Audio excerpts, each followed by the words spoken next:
Já parou para pensar como era o Brasil 10 mil anos atrás?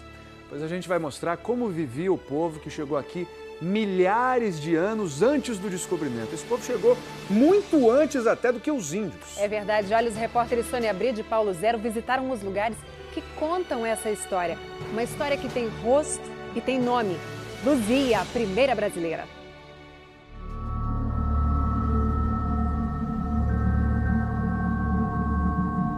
Cavernas. Água e vento mudam essas formas lentamente.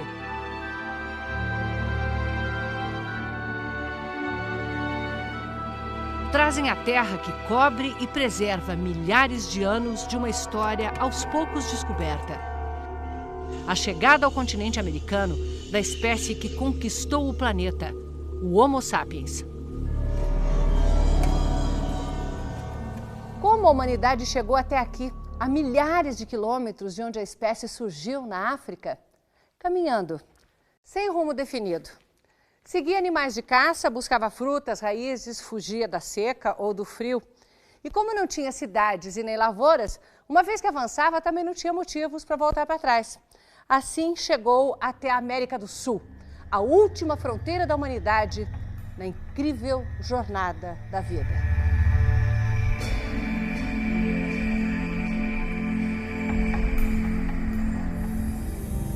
A nossa espécie surgiu na Etiópia. Há 2 milhões de anos, o Homo erectus já estava deixando a África. Fósseis desse nosso ancestral foram encontrados na Ásia e em toda a Europa. Há 80 mil anos, o Homo sapiens, a nossa espécie, começou a se espalhar pela África e o resto do planeta.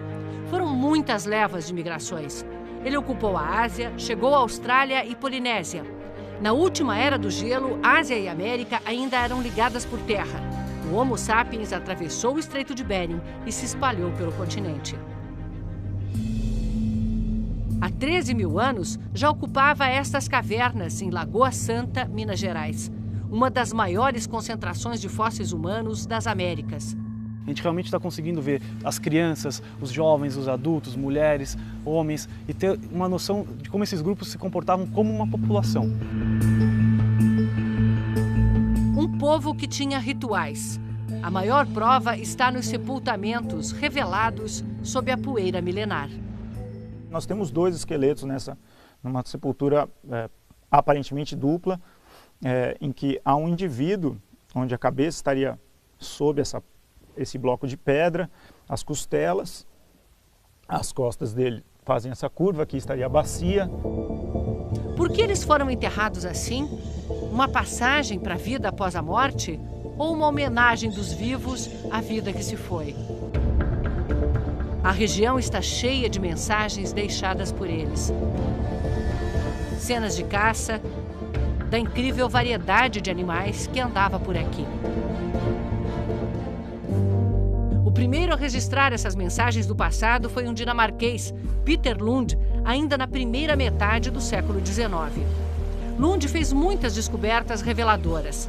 A principal neste lugar, o Sumidouro, onde na época da seca o riacho some para dentro de uma caverna subterrânea que na estação das chuvas transborda formando um lago.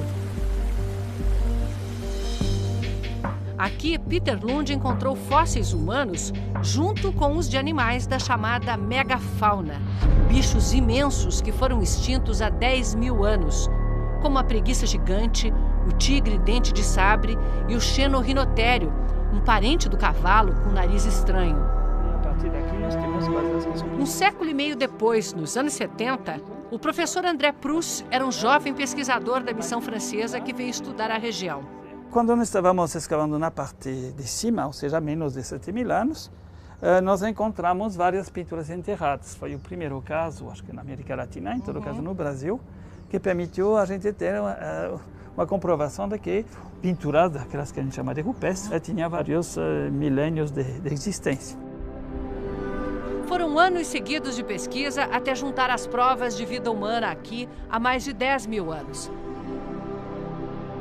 Nesta fenda, eles encontraram ossos humanos espalhados. Primeiro, partes do corpo. No ano seguinte, o crânio.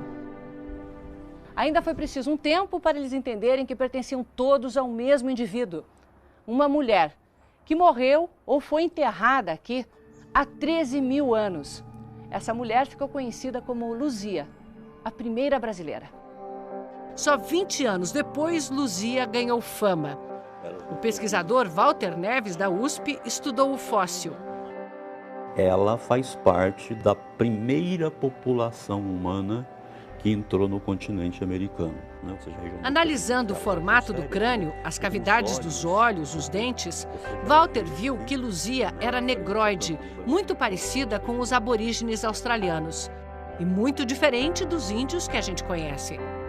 Nós propusemos, então, no final dos anos 80, de que a América teria sido ocupada por duas populações distintas. Segundo essa teoria, a população mais antiga, o povo de Luzia, teria atravessado o Estreito de Bering há 14 mil anos e pelo Alasca foi descendo até chegar ao Brasil. Há 11 mil anos veio outra leva, a dos ancestrais dos índios atuais. A reconstrução artística deu um rosto para os primeiros brasileiros. Esses são os traços de Luzia. Não sabemos que cor ela tinha ou qual o tipo de cabelo, mas podemos, com a ajuda da computação gráfica, imaginar.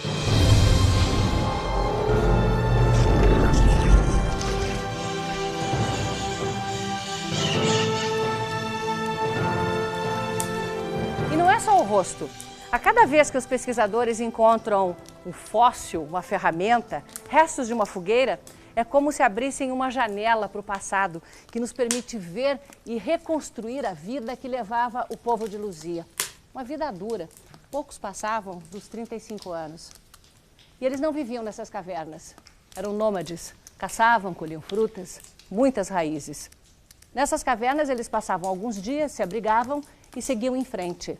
O povo de Luzia era exatamente igual a nós. Tinha as mesmas habilidades, a mesma inteligência que nós. Éramos nós, antes das cidades, do desenvolvimento, da agricultura, iguais a nós, num mundo muito diferente e perigoso.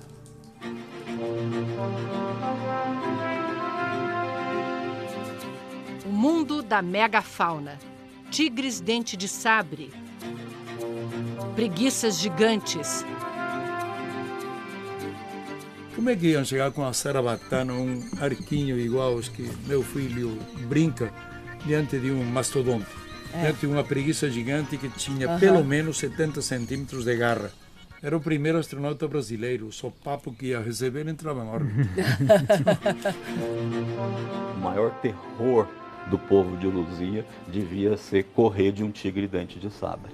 Por razões que nós não conseguimos explicar, eles não caçavam essa megafauna.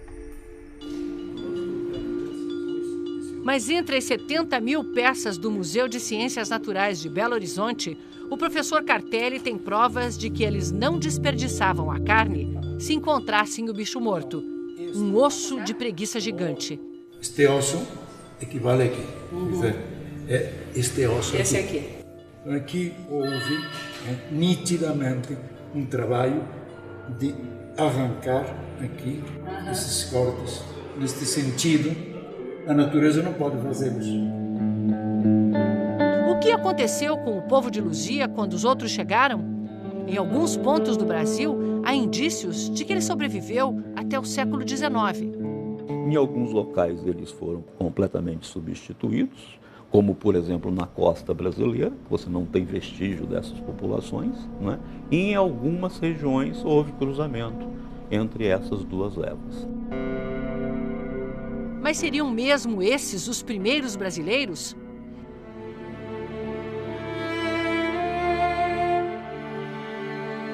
Serra da Capivara, Piauí. Região arqueológica declarada pela Unesco Patrimônio da Humanidade.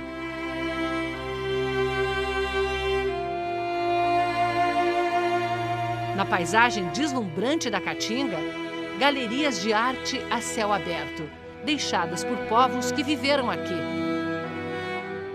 Um registro rico da fauna da região quando havia aqui uma floresta úmida.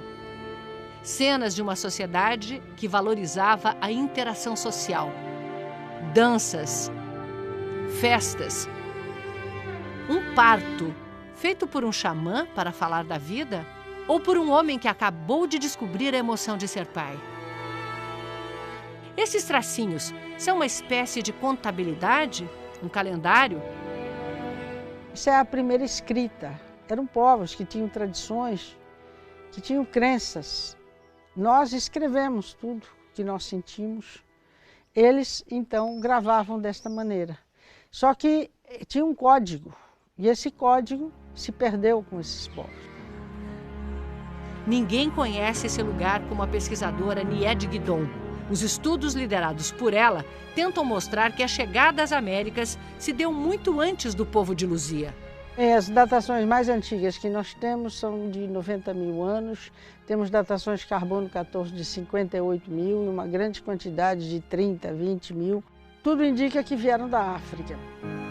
A teoria dela é de que há mais de 80 mil anos, os primeiros humanos vieram para cá direto da África, cruzando o Atlântico em balsas, empurrados por fortes correntes marinhas. No bem montado Museu do Homem Americano, em São Raimundo Nonato, podemos ver os fósseis humanos encontrados na região. Os esqueletos são mais recentes do que o povo de Luzia. Mas as provas de que o homem estava aqui há mais de 80 mil anos são essas ferramentas de pedra lascada. A datação foi feita com base em carvão encontrado junto com elas. Mas parte da comunidade científica acha que essas pedras não foram moldadas por humanos. Eu era ferrenho opositor das pesquisas da Nied lá na Serra da Capivara, mas há alguns anos ela me convidou para visitá-la e eu analisei essas ferramentas. Eu saí dessa visita, digamos que 99% convencido de que ela está correta. O elo perdido, que vai revelar quando de fato os primeiros brasileiros chegaram, está enterrado em algum ponto do Brasil, esperando para vir à luz. Se você estudar as populações humanas no Velho Mundo até 10 mil anos atrás, todas tinham cara de africanos. 10 mil anos, um piscar de olhos na história da evolução humana. Éramos todos iguais.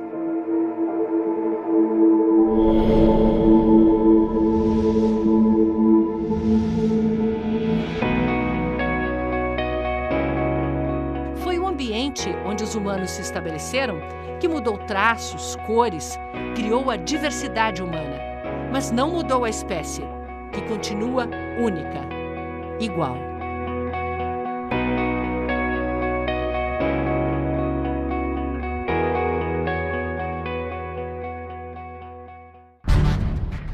Domingo que vem, gigantes e milenares, as árvores que batem o tempo, o maior e mais velho ser vivo do planeta.